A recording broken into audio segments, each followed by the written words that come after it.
Hello, everyone. Welcome to the Matchbook Horse Racing Podcast. We've got a bumper weekend for you. We're going to start with the Irish 2000 Guineas as well. 9 races on ITV we're going to preview this Saturday. Hello to Steve Jones. Welcome back to Adele Mulrennan, and Charlie Poste is with us as well. So a stellar team assembled for you. We pretty much got a bet in every race each. There's a few no bets in there. I mean, probably the least strong opinion is going to be where we start with the Irish 2000 Guineas. But we'll get there in a second. Just a reminder to head to insights.matchbook.com for a recap of all the guys' bets. We've been in decent form recently as well. Charlie's been banging in the winners, to be fair. And Adele's back, so no doubt we're going to have lots of winners. No pressure, Adele, but that's what they're expecting, let's be honest. If you're liking our content on YouTube, give this video a thumbs up or a like, and you can subscribe for free. And however you're listening to us, your preferred podcast app, then do subscribe to us and give us a 5-star review. And a reminder that the timestamps for every race will be there. So all the 9 races, if you want to skip ahead to any particular race, you can do so very easily. Just check out the description on whatever platform you are listening or watching us. All right, let's get stuck straight into it then. The Irish 2000 Guineas. Unsurprisingly, Native Trail is a warm order right at the top of the betting. Do you know, I haven't even got it up, but I know that Native Trail is around about a 1.4 shot. So he is very short, but unsurprisingly, given the form he brings. Buckaroo 5.5, and then we do get stuck into the slightly bigger prices. I'll get there if we get to any, but really it's a Native Trail fest. I don't suppose anyone is steaming in. Adele, I'll come to you first of all. Whether or not you make Native Trail a bet, I don't know. But do you just see him as entirely unbeatable in this? I paused there for a bit, so I missed the beginning of what you were saying. I kind of crashed my internet. What price are we offering him at? 1.4. 1.4 makes him a bet for me. Listen, he's such a fantastic horse. There was always the doubts about him when he hits the dip at Newmarket. I actually think it was probably one of the worst times I've seen him do it, actually. He didn't just kind of become unbalanced. He really did knock into a few horses as well. You could clearly see that he doesn't handle it quite so well. And it's kind of at the same time, he goes with that flat spot as well. We know he's got good course form there at the Curragh. He's won the national stakes there. A good point would be one you made, Tom, about maybe backing him in running if he drifts out when he hits that flat spot. So I suppose there's 2 bets there you could go with him, but if he's on song, he's the horse to beat. Simple as. So only because you mentioned that. So my view is, and I'll probably do this. I might just lay him initially and then put in a bet about 1.6 or something. Because not small, but if anything, just to have a bit of fun in the race. Because I don't think his draw is ideal. I think I don't think they'd have chosen 1, for example. So he does break pretty well, but I don't think he's going to lead. And there's just an element of me that, if he does hit a flat spot, maybe it's just a Newmarket thing, as you say, going into the dip because he tries to change his legs a good bit. But I feel like there's a good chance he's going to be on the rail behind a couple of horses. And if he does, if William Buick has to ask him, I just wonder if he'll go out to a price that isn't reflective of his chance. So that's probably how I'll play it. I definitely think he'll trade bigger in the run, a combination of how he tends to go. And also, I don't think that draw is ideal, and I don't think he'll lead. So he could find himself behind a few horses looking for a way out. I definitely don't think it's ideal. Steve, what do you want to say about the race? The only thing I think, Adele Spawn, I think Native Trail is head and shoulders above, but I'd love Buckaroo to win just because it was my favourite game as a child, where you had the mule and you had to put all the saddle and the cowboy hat on without it bucking it all off. So that was my input in that. So we'll move swiftly on to Charlie. And that is why Charlie, the people they flock to the Matchbook Horse Racing Podcast for memories of Steve's childhood. Yeah, I mean, I've only done a few now, and some of the anecdotes will stay with me forever, to be honest, as in walking down memory lane. Hold you?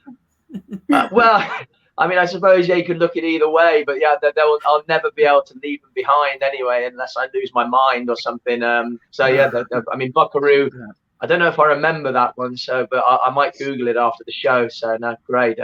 Native Trail, Sorry, no, go on, Charlie. Go on. What's going to happen here? Do you think? So, do we think we are looking at a stellar 2,000 guineas that we've already had at Newmarket? Are we going to be looked back and going, "Oh, it was one of the best ones"? Do we think?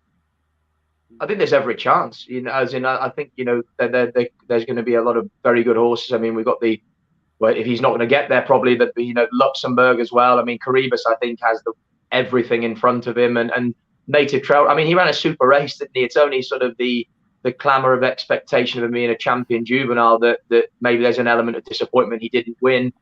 Adele, I think, is right. The dip. I mean, I'm not sure whether it was a difference between winning and losing. I think I'd fancy Curragh to beat him if they met again. But there's every chance to think that the Curragh will suit him ideally. I think you make a great point about the draw, but I still can't see beyond him. And I hope he gets a deserved classic on his resume, and we can look forward to interesting contests to come throughout the season, Tom. Yeah, I agree. I think it would have been more interesting if Aidan O'Brien had more than one in it, and with Native Trail drawn one, but he doesn't. So there we are.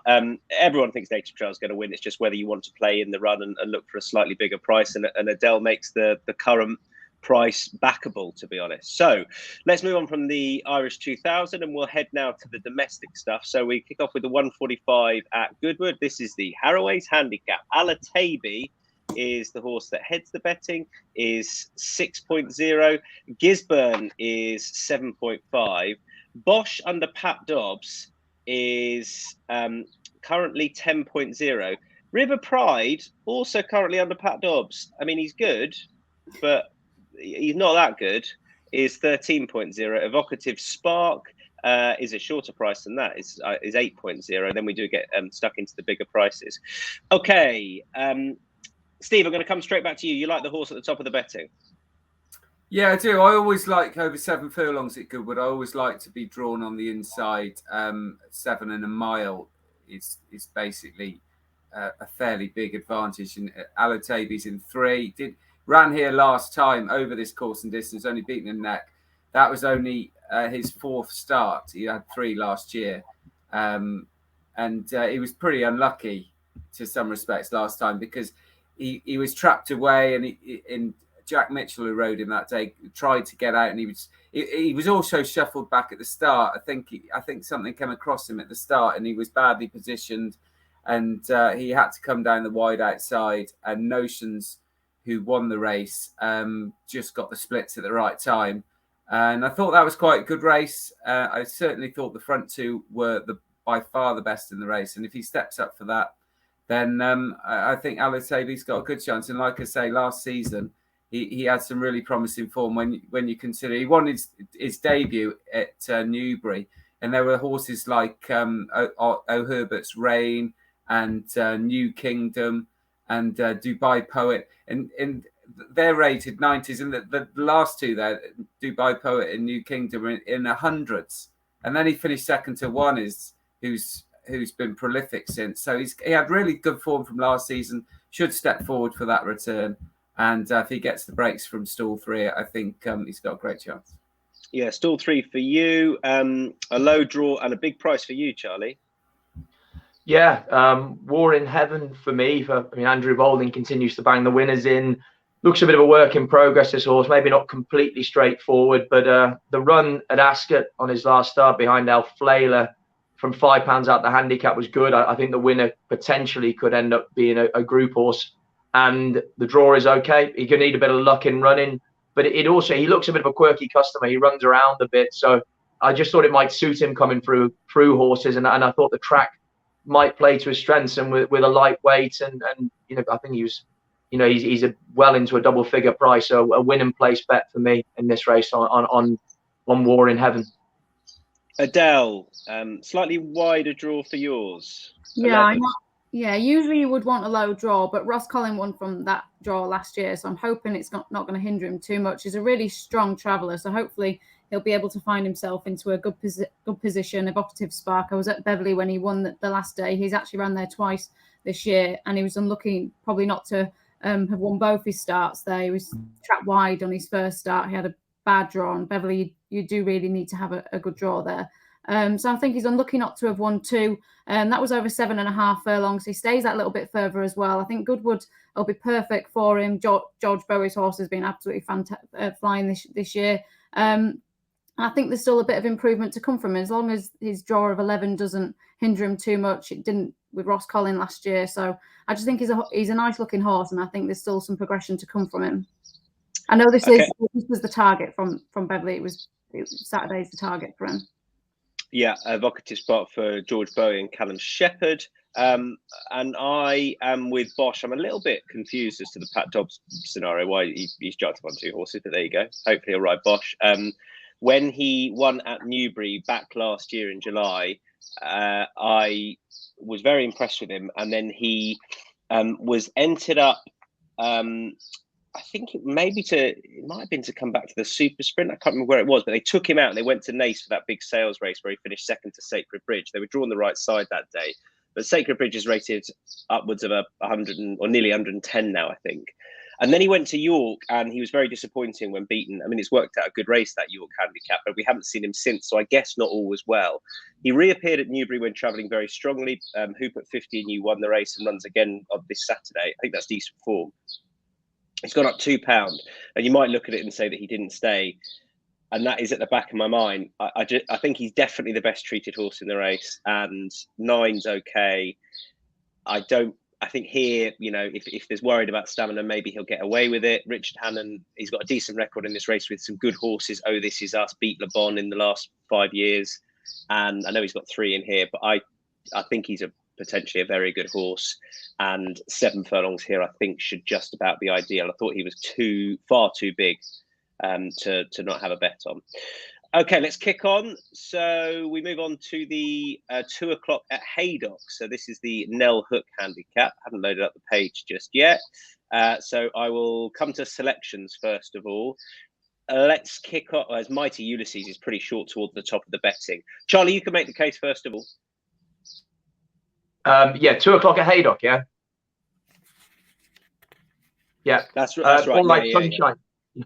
All right, Sunshine for me. I mean, last run at Musselburgh behind Enemy, who in the circumstances he had absolutely no chance with. But he made some good late headway. He was slotted in, met some trouble in running, had to switch out. And I think he's not been out of the frame in his few starts he's had at Haydock. Granted, without winning, but he's always ran well here. And yeah, I just thought he was a real win and place bet in this race. I think the track will suit him, and the long straight and everything will give him time to get rolling. He's a bit of a slow burner of a horse, and he's £1 above his last winning mark of 97. And Keith Dalglish's horses are running pretty well at the moment, Tom. Yeah, sorry, I put you away there by skipping on to the 235 on my page, but you were spot on. So All Right Sunshine, who is a 10.0 shot. It's Bandinelli who's the relative shorty here, who is 3.5. Gubernator is 5.5. Have You Missed Me 9.0. Then we get down to your horse 10.0. All Right Sunshine. Right, Adele, I know. So I like the horse at the top of the betting, and I know you don't. So go on, first of all, you lead away, and then I'm laying one of your selections later on, and I'm terrified you're going to come out on top. Yeah, well, we know what happens, don't we? Who was it, Steve? Was it me and you, Steve? Or was it me and Sam? We went head to head somewhere this year. Yeah, you won. I remember. Well, Bandinelli is a big horse, and if you go back through his pedigree, he's a brother told Persian who didn't handle any cut in the ground. And I know there's rain forecast for Saturday at Haydock, and it's good at the moment, but I wouldn't surprise me if it wasn't on the slow side at all. And obviously all his wins on turf have been on good to firm. So I'm going to lay him on the ground purposes. And I was looking for 4-year-olds have really good records in this race. So I thought he kind of fits the bill. But when I seen that, I didn't think he would handle the ground. I've just gone for a place bet with an old legend, Just Hubert, who will benefit going back up in trip to 2 miles.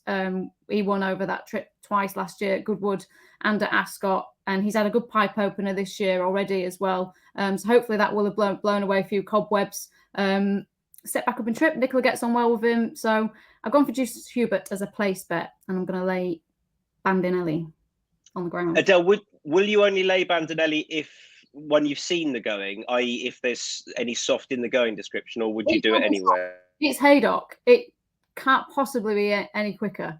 No chance. Sound like Alan King. I don't know if you saw his rant about Haydock. It was very entertaining. So I hadn't really factored that in. I saw that it was good currently, and that I didn't see there was much rain around. I completely agree. He definitely wants a sound surface, Bandinelli. So that was built into if there was any soft in the going description, I wouldn't be backing him, but I was banking on it being no worse than good. That's my white flag going up. Steve Jones. Yeah, I'd be a bit worried about soft ground as well, because Valley Forge is my selection, who I fancied last time at Newmarket, but I thought absolutely hated the track. And I thought, I still can't get out of my mind the way that Valley Forge won the Melrose at York last season. And I thought he looked a proper horse then. And I thought he would go on to perhaps even be kind of a group class stayer. And he hasn't done that, but he's still got the potential to.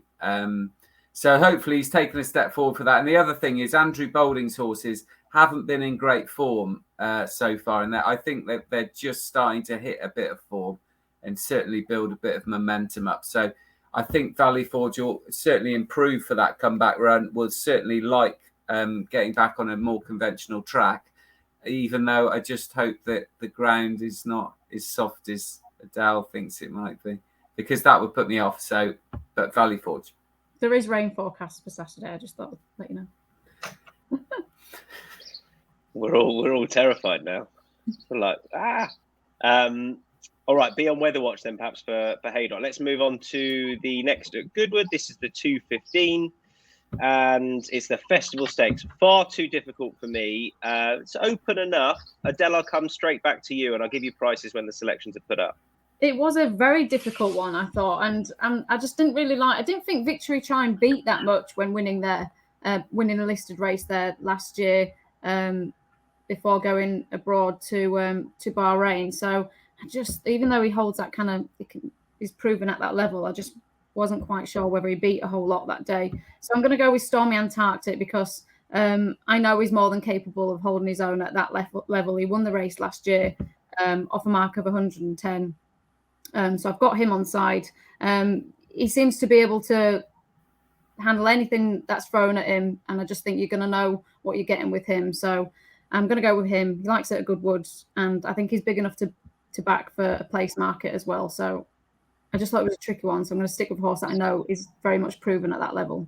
He's 8.0, so he's definitely big enough to back in the place market. Move in Time was the horse that a few of us put up last time. And Charlie, I thought he was a bit disappointing on the face of it, but you're with him here. Yeah, I completely agree. I put him up as well, but I just watched the race back, and he got very upset. He got upset in the stalls. He didn't break that well, and the more I watched it back, I just wonder, it was his first start since July, and that maybe he just needed the run. He sort of seemed to flatten out and then stayed on again late on. 4-year-olds have a good record in this race. I think four winners from the last 10 run-ins. Roger Varian's horse is maybe a concern, Tom. I think he's only sort of 1 from 25 over the last 14 days, but a few of them have been running okay. Andrea Azzini is back on board today, and I just was inclined to give him one more chance in what I completely agree is a tough race. Okay, that's Move in Time. And Steve, I think biggest price of the lot for you.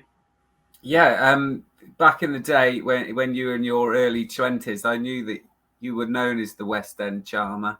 So I thought I would go along with West End Charmer, who hasn't run since finishing third to Victory Chime, who also runs in this race. And that was his first run of the season. Now, he goes well fresh.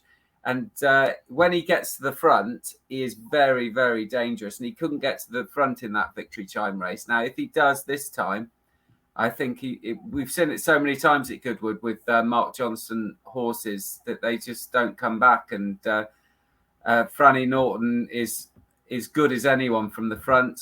And West End Charmer hasn't had a lot of racing. And that's the reason why, presumably, that they have to get him right first time out. And they generally do. So I'm with West End Charmer. Okay, at double figures as well.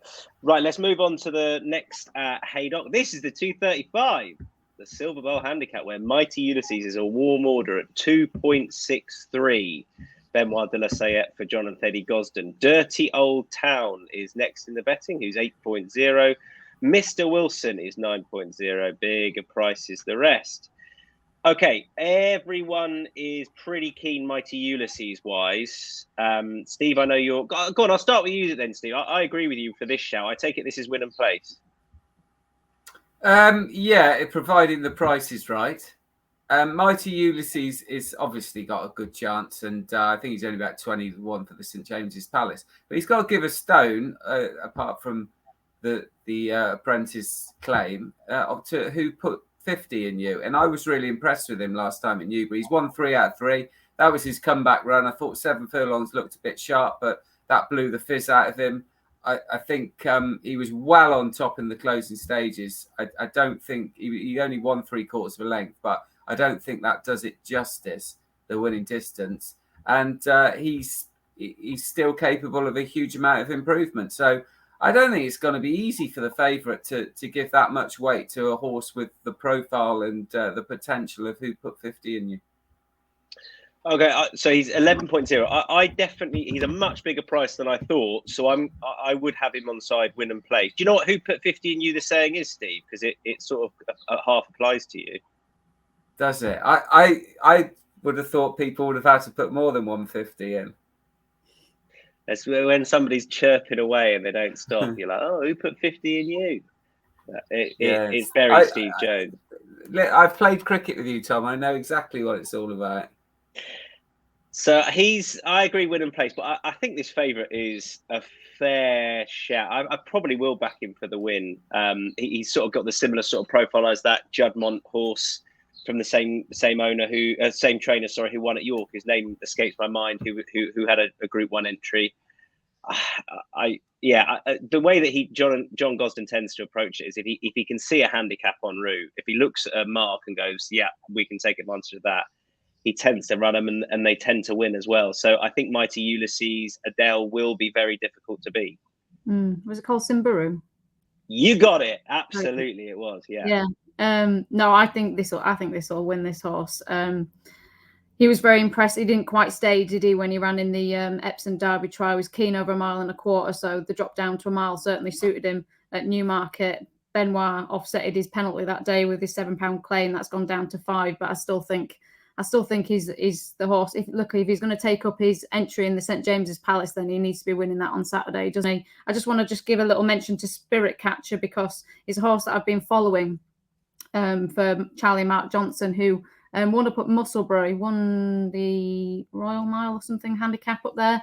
And I don't think he handled Newmarket dip at all. He kind of he hit it and then just kind of hung then from there onwards. So whether he just didn't quite handle it, I think being back on a flatter surface like Haydock will suit him. And I've just got him for a place bet just in case as well. Okay, and Charlie, all about the favourite? Yeah, I think he's very backable at his price as well. The interesting thing with him is he had a hood on at Newmarket for his win last time, which I think has been taken off now. So whether they just use it as a one-off to try and help him switch off a bit better, but the drop back and trip seemed perfect for him. He's a real strong traveller. I think, as you were saying, he's got Group 1 entries, group horse in the making, and the Gosden angle for doing that and putting him in a handicap is there for everyone to see. And yeah, I'm very strong about him. Mighty Ulysses, yeah. Okay, Mighty Ulysses, 2.63 currently. And if in the betting goes the way of Simburu, he could end up a good bit short of that horse, ended up going odds on.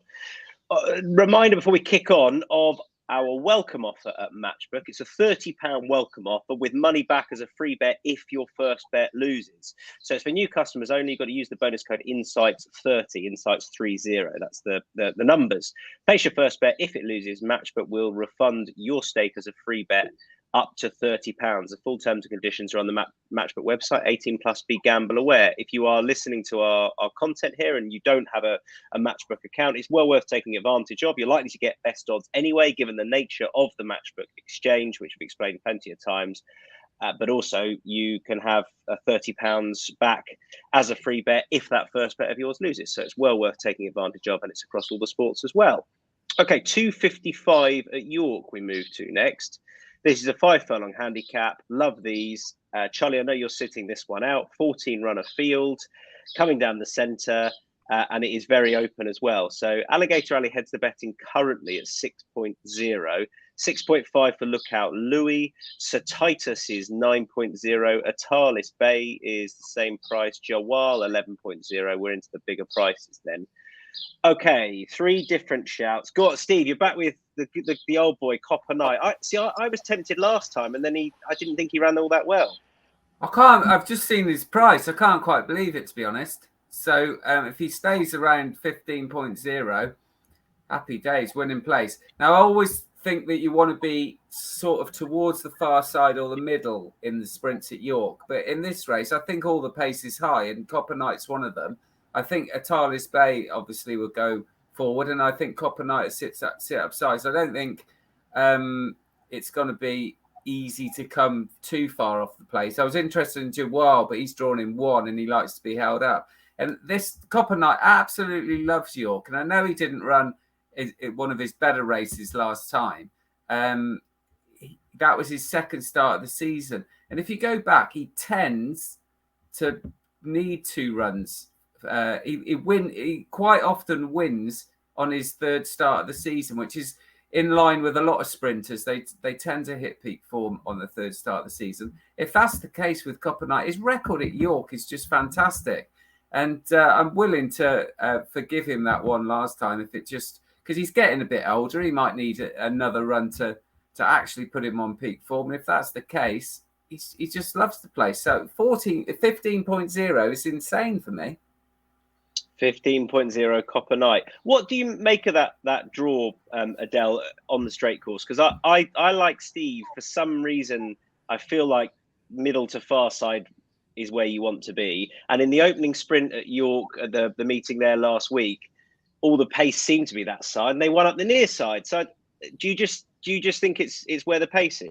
The first thing I said to Paul last week was, how come we always used to come the stands rail, then everyone went up the middle to the far side, and then last week everyone was coming more towards the stands rail again. I just didn't get it. I don't know if it's because sometimes when it rides softer, you would come the stand side. And I know a lot of the jockeys last week were, because I know they had it down as good, but especially the first day, a lot of jockeys were coming in and saying it was on the slow side.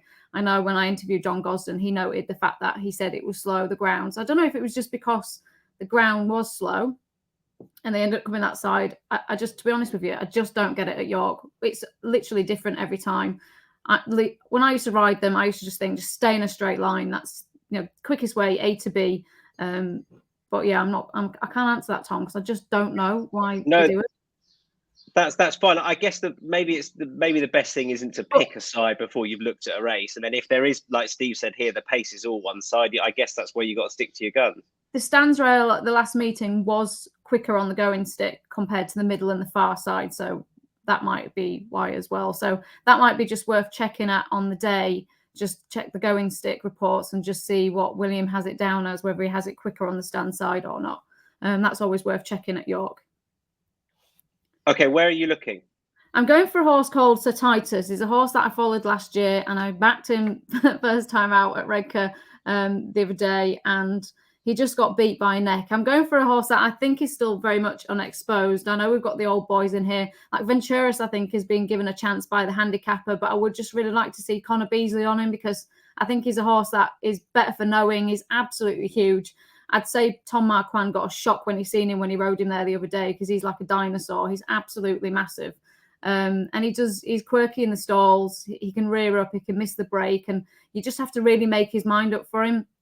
If Connor had been back on him, I think I would be siding with Venturis at a big price. And I still might sneak him in there just for some place market. But Sir Titus is an absolutely gorgeous looking horse. I think he probably just needed his run back because he's quite big, quite top heavy, wasn't beaten all that far, and just sneaks in at a weight of 8 stone 9. And I think Tom being on him, because I do think he needs his mind making up. So I think Tom Eves being on him is a plus. I backed Venturous last time, and he didn't really go a yard, did he? But he's been eased a couple of pounds now, and he's 21.0. So you've sort of half reminded me I might have to have a saver there. But my selection is Night on Earth, who I think the track will really suit him. The horse watchers know the sort of horse it takes to win over this straight 5. I think it's interesting. Harry Davis rode him last time in a conditions race. He's on board again. He actually ran well. He could have effectively gone up a little bit for that run last time. He ran well in that company at a big price. I think the track will really suit, and I think he'll try and blitz him. He has been slowly away once or twice, so that's a slight niggle. But I think there's still room to manoeuvre off a marker 95 at 13.0. So it's a win place bet on Night on Earth for me. A Night on Earth for Titus Copper Knight, the 3 selections there. We move on to the Sandy Lane. I'm surprised we all agree so much here, and we're going against the favourite ever so slightly. So I'll give you the prices in a sec, but first of all, Charlie, you can make your case. I'm just surprised that he's not outright favourite Go Bears Go, if I'm being completely honest, as in the best juvenile form. He was a genuine Group 1 performer last year. I thought his Ascot return was absolutely fine. He could do no more than win. Small field. He kept things very simple. Popped out, made the run in, and Eraz has ran okay since. Was it Newbury? I think on his run since. And so yeah, I was just really the whole season has been revolved around plotting back from the Commonwealth Cup with this horse with David Loughnane, and like I say, it started really well, and yeah, I just thought he'd be much shorter, Tom, in all honesty. So I'm really looking forward to seeing him run, and like I say, I think he's a very attractive proposition in this race on Saturday. When I first looked at the race, he was actually nearly half a point bigger than El Caballo. They have evened out a bit, so that you're looking at 3.5 the pair now. But I agree. I think he should be clear favourite. So I'd it'd be an early bet for me. I've got a feeling he will go off favourite. I think he's got the best juvenile form, and it proved that he's trained on with his success last time. Steve.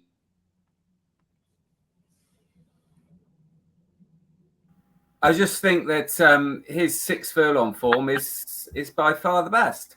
It was only beaten a length just over by Perfect Power in the Group 1, the Middle Park, and he also was only beaten a length in another Group 1 in Ireland. And he just looked a sprinter last year. And like Charlie says, what he did on his comeback was great.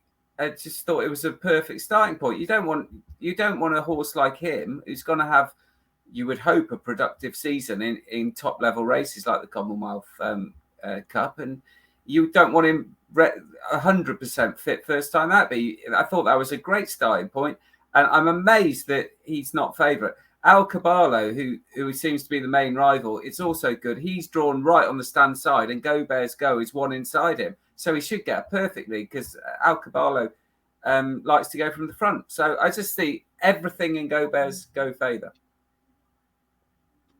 Okay, I just seen his Soul Win came on soft, and I remember thinking, well, it's not going to be soft at Haydock. Now I'm worried. Adele, Adele. So Flaming Rib, you're going to put up at 8.0, and then I'm interested in this. You're going to mention Gears a Sub because he's a sort of horse I couldn't make a case for. So take it away. I'm interested. Well, he's one to keep an eye on anyway. I know he was a beaten favourite when he made his reappearance up at Hamilton, but that was over 5 furlongs. He's not a 5 furlong horse at all. He never even ran over 5 furlongs as a 2-year-old. If anything, I think he'd probably get a little bit further this year. Really nice horse. I remember I tipped him up down at Newbury, and he went mad in the stalls and got withdrawn.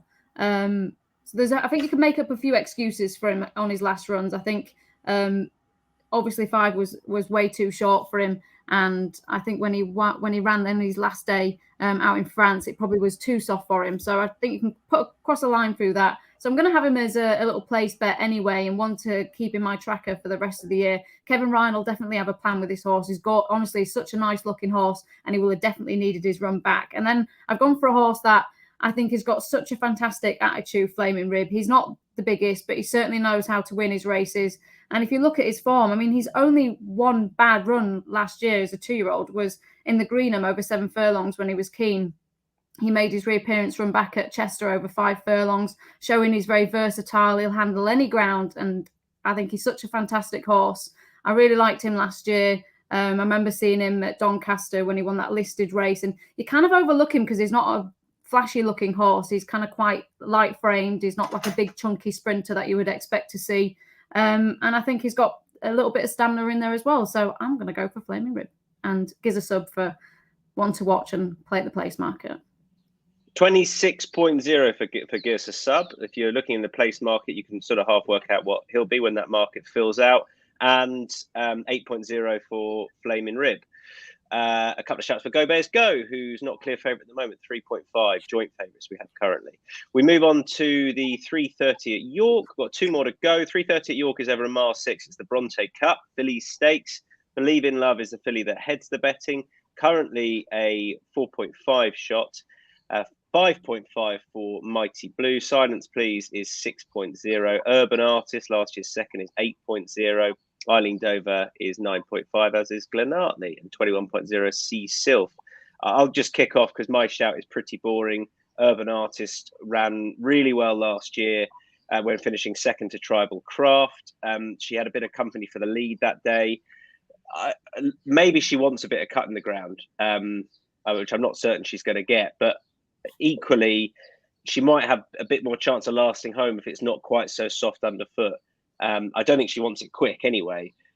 She's, we know how good she is. There might be something better in the race than her, but I think she'll get an easy go of it up top, and it might just be an angle to look at getting out in the run. I definitely think she'll trade a good bit shorter in the run. So that's probably how I've been looking to play it. Back her, and then maybe just try and get out in the run, because I think she'll definitely go forward. And I think a furlong out, there's every chance she'll look the winner.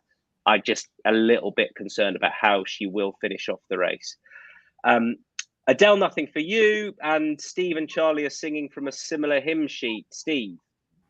Yeah, not massively strong on Silence Please, but I certainly think that she is the one I fancy the most in this. And she was with Jessie Harrington last year in Ireland, and although she didn't win, she ran some good races. She was in group races all the time. She was in Group 1 races some of the time, and she switched to Andrew Boulding. Like I mentioned earlier, I don't think Andrew Boulding's been in much form, but I do think that they're starting to run a lot better. And Silence Please was only third in a listed race at Goodwood last time, but she got no run at all. That typical Goodwood kind of waiting for a run, and when the gap appeared, it closed as soon as it opened. And she was certainly valued to be a lot closer to a horse called Bart Zeller of William Haggis, who looks a really smart prospect. So I'm expecting a bit more from Silence Please. A little bit worried that the only time she's been to York, she didn't run at all well, but maybe that was there was something wrong. And also, she wore a visor a lot of the time, or cheek pieces or visor in Ireland. She didn't wear anything at Goodwood last time on debut for Andrew Boulding, and she's now got the visor on. So there's reasons to be positive about her. Charlie, what do you want to add? Yeah, I mean, I'm pretty much in complete agreement with what Steve said, and I just chuck in the more conventional course and an extra 2 furlongs in trip are all additional weight to that case that he's made. Okay, Silence Please in the Bronte Cup for Steve and Charlie. And the last race we're going to look at is the Kazoo Temple Stakes. Kazoo stepping in to support this card at late notice. 3:45 at Haydock, and currently Winter Power is bang at the top of the betting, is a 2.5 shot. Twilight Calls is next in at 6.5. 9.0 came for the Dark Kins Lynn, and then we get into the bigger prices. All right, Charlie and Steve can make their case before Mulrennan and I go head to head. Looking forward to this. I'm also terrified I'm completely wrong. Charlie, first of all, you got a shout at a fair price? Yeah, it's an interesting one because he was a lay for me on the podcast the last time we were on at Chester Kings Lynn. As in, I think he doesn't always find winning that easy, this horse, but he has one of his wins last season was round at Haydock. I mean, I think Winter Power first and foremost is going to be very tough to beat. You know, she had an excellent year last season as a 3-year-old. There's every reason to believe as a 4-year-old could be better again. But I was looking for something to take the favourite on with from a place option, and Kings Lynn is a very consistent sprinter. like I say, has course form. As Steve has said, Andrew Bolden's horses are running well now. And I just thought at the price 10.0, around the 10.0, that he's a kind of a shoe-in to give his run in. And so he was a place bet for me in a race that I think Winter Power is probably going to be very, very difficult to beat. Okay, place bet for King's Lynn. And Steve? Yeah, winning place for me on Last Crusader, who I was really impressed with at York at the Dante meeting just last week or so. And I think the fact that Last Crusader is unexposed over 5 furlongs was exclusively over 6 last year. And although ran all right in group races and went close in that red car, was it the 2-year-old trophy, do they call it, or something like that? The drop to 5 furlongs last week was just the making of this horse. I think Last Crusade is very fast. Went on the front end last week, and although there's a case for saying that he got his own way out in front, he certainly had the pace to cope with 5 furlongs. In fact, it was it was to his advantage that the distance, and he was so strong in the closing stages. He looked like he had a real fight on his hands. A furlong or 2 out, and he just kicked in and powered clear. So I think going to Haydock, a similar track where you do need a lot of pace. He might not be good enough, but he's only 3. He's only run over 5 furlongs once, and he's bolted up, and he's clearly in form, and he's clearly improving. And it's interesting that race at York last year was the race that Winter Power won, who's 6-4 for this, having won the Nunthorpe. So it's not impossible by any means to sort of hit that level. And I think he's a really exciting horse, Last Crusader. Little bit, I could have done with a better draw, but he does like to race prominently. So Danny Tubhope, I'm sure, will be able to get a nice position. Okay, 2.5 for this is Winter Power, Steve. 2.5. You'll get there. You haven't been on the match pod for that long. You're fine. Right. By this point, Adele, Bandinelli has basically pulled up on soft ground. I'm head in hands. I'm like, what am I going to do? I've got to get one back. So, my best lay is Winter Power on account of the fact that she's a York. I'm sort of over exaggerating this, but she's a York specialist, and I don't think the Nunthorpe form has really worked out at all. Why do you think she wins? Well, she's a very smart filly, and I don't think it's the strongest Temple Stakes, I have to say. There's no Batash in there, is there? I didn't think it was a great race, to be honest with you. It's not a race that I'm singing about. And I think I spoke to Duran Fentiman, who rides her out, and he said she's going well. He was worried that she might just need the run, but she won first time out last year. She's not the biggest. I rode her mother. She didn't take any getting fit, so I can't imagine she would really need it that much. I mean, Last Crusader, the form from York wasn't that great. He beat a couple of novice winners. Cunnan, probably the better one, who's won at group level. I didn't think it was great form for something like this. I just thought, if anything, if Danny got out on the front end, he might steal the race. But if she is anywhere near her best, she's going to be hard to beat, and it's as simple as that. Okay, and just on the track, just because I sort of haven't really got a strong view on it, but obviously her last 3 wins have come at York. Like this, I suppose this wouldn't be a vastly different 5, would it? No, not all. I always take York form for Haydock. They're not too dissimilar at all. Both galloping tracks. I wouldn't have any doubts at all about the track at Haydock. Okay, well, I'm using it as strength to my argument because I've got to find something to strengthen it. So at 2.5, I'm going to have a lay on Winter Power off the back of the fact that it's her first start of the year, and I know that Emiratiana has come out and won from the Nunthorpe, but ultimately I don't know how well it's worked out. So hopefully there's an improver in there. I just think she's a little bit too short.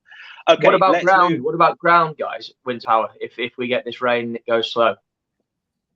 She has won on soft ground before. She won at Newmarket on soft ground, but it was excuses, wasn't it, over in France, that it was heavy that time. So I don't. You said Haydock soft ground. It's Haydock soft Yes, ground. Charlie. Yes, She'll be Charlie fine. Post. Come She'll be on. fine.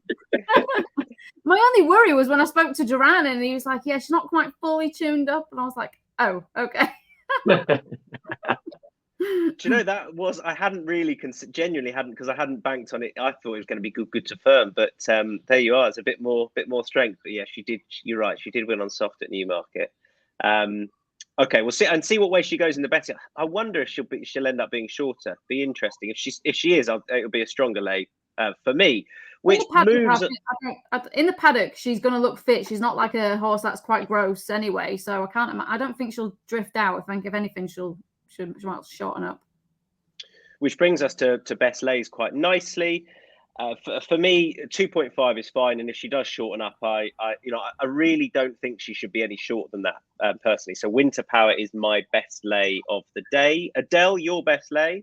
My best lay is Bandinelli. I think the ground's going to be too soft for him. So the fact that all his wins are on good to firm, and even his brother Old Persian didn't handle any soft either. So any juice in the ground. So Bandinelli for me.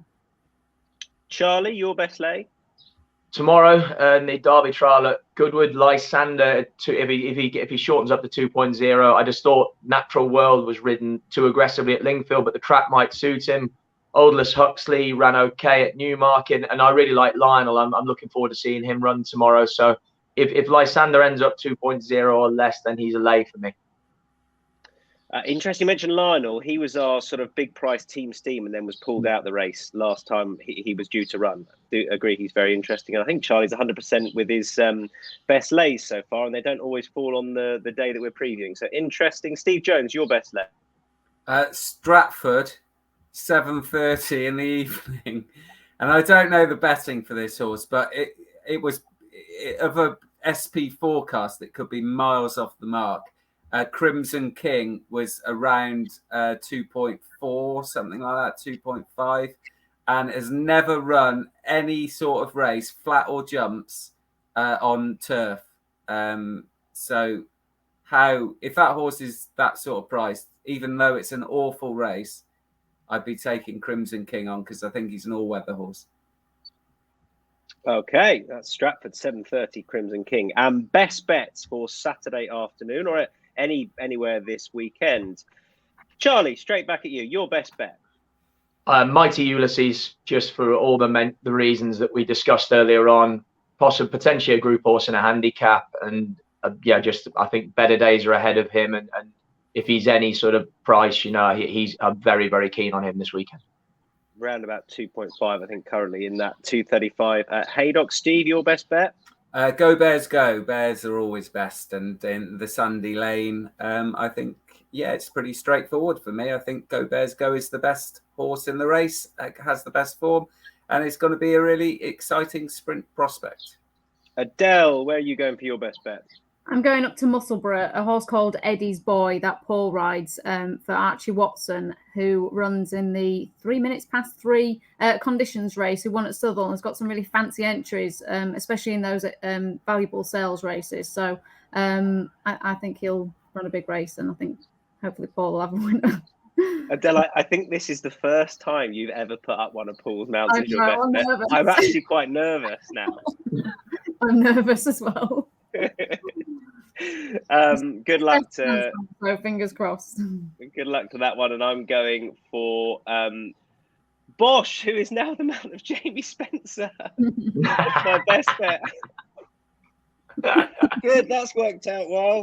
So Pat Dobbs isn't riding, Jamie Spencer's riding, which is obviously a great sign. That's good. Bosch is my best bet. Old safe hands, Jamie Spencer. What have you got against Jamie Spencer? No, it's just the fact that Pat Dobbs would have had the choice of him and another one. How do you know? How do you know that they weren't waiting for Jamie to say, yeah, I'll ride it? Because Dobbsy's ridden this horse the last 4 starts, and the other one. Perhaps they're fed up with Pat Dobbs and said, look, you've not been riding it right. We want Jamie Spencer. You're quite right. Jay Sullivan and W Salthouse, the owners, they've been hanging on for Spencer, and this is a big sign that Bosch is going to run a massive race. Good, that's it on that note. Adele, Charlie, Steve, thank you very much indeed. hope everyone's enjoyed that, and we'll be back again next week. I think the derby's not far away. I can't even work out how far away it is, but we'll be there shortly. Don't forget to check out the Insights post for all the best bets. They'll be up there, and that is across all sports this weekend as well. Have a lovely weekend. Bye-bye.